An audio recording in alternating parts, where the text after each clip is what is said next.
Hi, welcome to my studio where it's just about warm enough to wear a t-shirt. I'm going to talk today about my new hobby, my new hyperfixation, which is wood carving. And as I like to do on this channel, I'm quite happy to show my successes as well as my failures, so that you can see what it's like to sort of learn new things and to get a sense of how it's important to experiment and it's important to fail, get things wrong and just play around, rather than thinking you have to be perfect from day one, which is one of the biggest barriers to getting started in any trade really, or any hobby. So I'm going to share what I've done, and actually I think it's mostly pretty decent, but there's some bits better than others.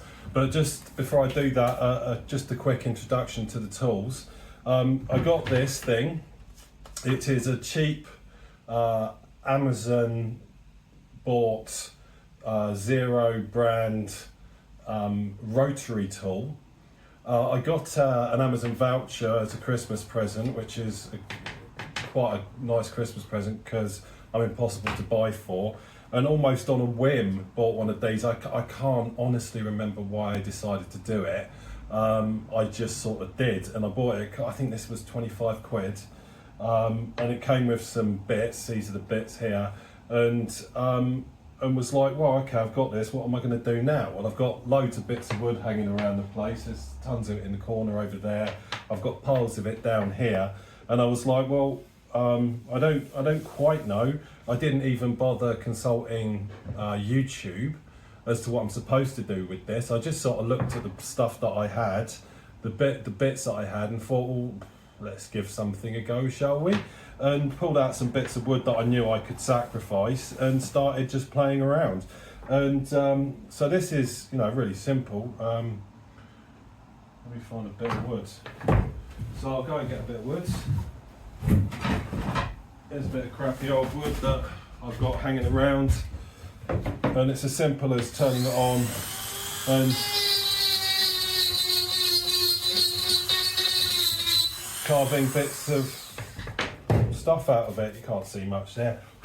Maybe I'll do a session at some point on how to use these things. I'm not exactly an expert, but that, I mean, look, I love starting new things. I love getting into new hobbies, and this was just made for me. When I was growing up, my dad was a furniture restorer. He had his workshop in our back garden, and so I used to spend a lot of time out there sort of helping him with his tools and his power tools, and watching him do what he did.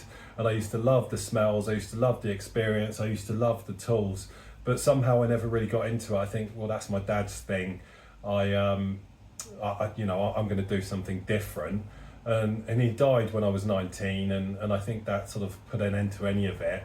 And then so I've always had a bit of a thing for wood, but never really quite had the skills or the confidence to just go for it, and that's what I found myself doing, and I've really enjoyed it.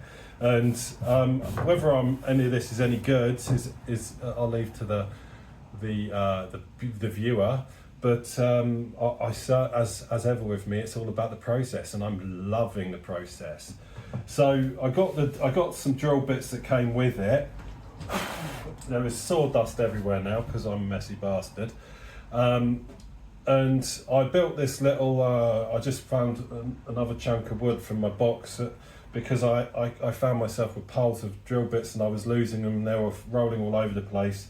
And I built this, just drilled some holes in a bit of wood so I could organise them.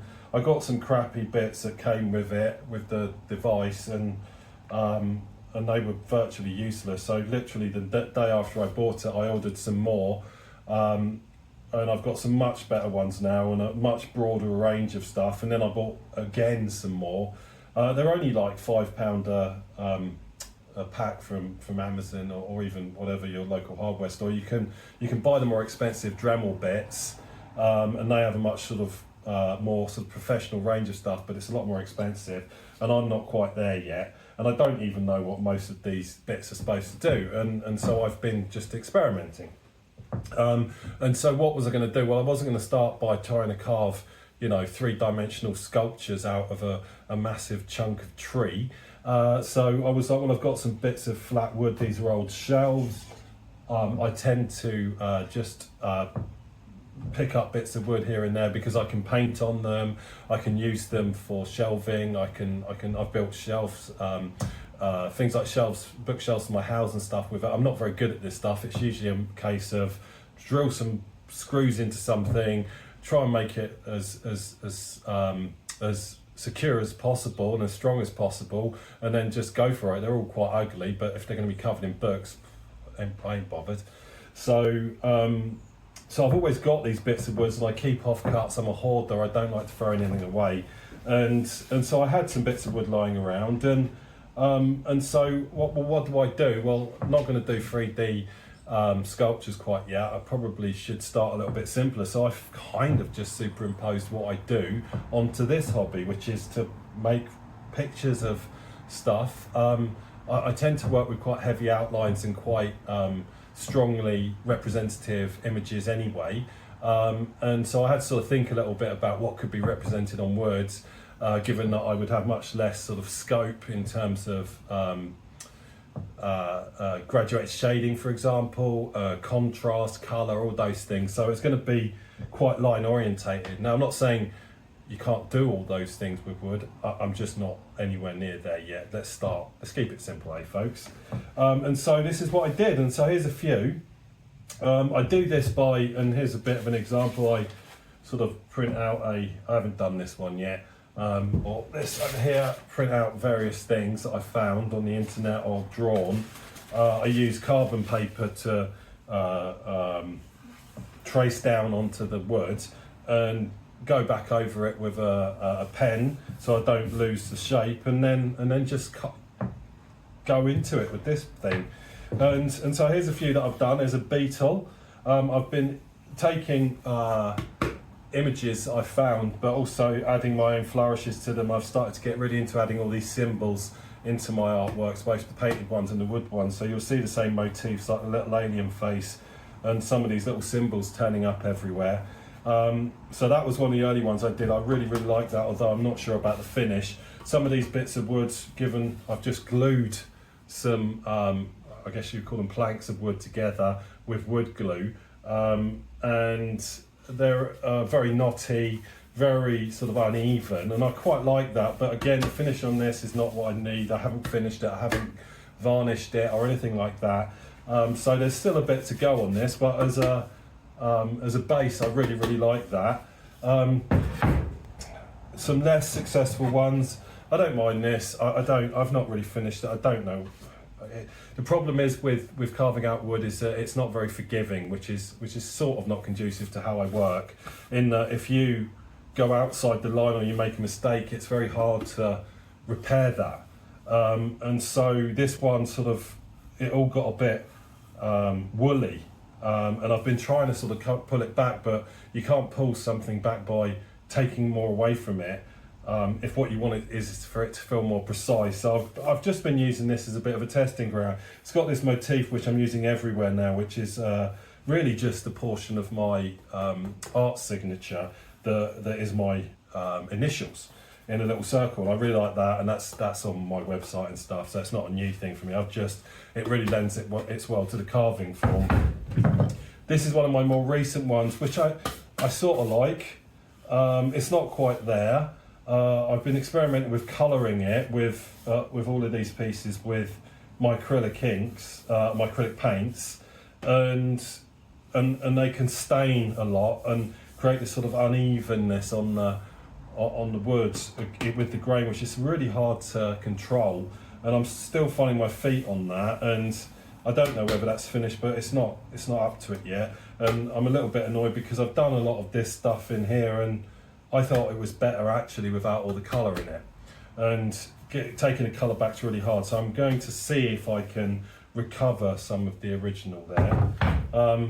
Here's another butterfly again. I'm not very happy with this one. I kind of like what I've done with it. It's actually the second attempt at this, and I'm still not very happy with it.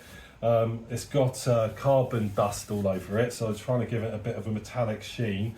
I'm just throwing every technique I've got at this stuff to see what works, and it sort of worked. This needs more work.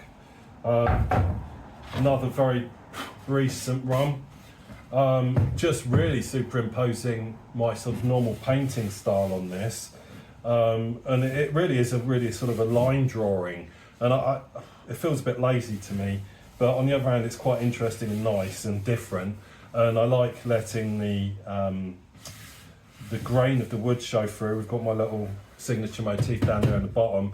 I'm probably mostly done with this. Jury's out on how much I like it, and it's a little bit rough when I would prefer it wasn't, and that's mostly down to my technique and learning. And then finally this, which was the first one I'd done. Now I've got a long history of trying new techniques, new styles, new forms, art forms, new mediums, whatever.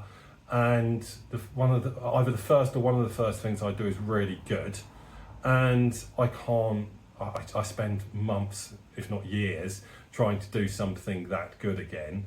And whether or not you think this is the best thing ever, in my opinion, it's the best one I've done, and it was the first one I did, outside of some experiments just making holes in bits of wood. I really like this. Whether or not I'm going to have to leave it. I can't tinker. It's good as it is now. I'm sure it could be better, but I'm almost certain to ruin it if I try and clean up the finish or anything like that. I really quite like the unevenness. I must resist the urge to tinker. I just need to figure out the right way to finish this. And I'm pretty sure I know how to do that, but I've got a couple of friends locally who are real geniuses at woodworking and finishing, so I'm going to take some advice on that. But I bought this. This was actually these are the slats from an old bed that we had. My son destroyed it, and also he grew out of it, and we bought him a new bed. And instead of taking it to the dump, I just deconstructed it and kept all the wood. And these are the slats. So those are the holes where it was screwed to the bed frame. And I was originally thinking I'm going to cut those off, but I thought I'd do the thing. I'm not going to waste my time cutting that off. I'll do something on it, because if it's crap, I might need to saw it up into smaller pieces or something. And then I look at it at the end and I really love those holes. I might do is even up this top a bit, but these holes are good, because then you can just put some thread through that and you've got a hanger, and I just think they look good.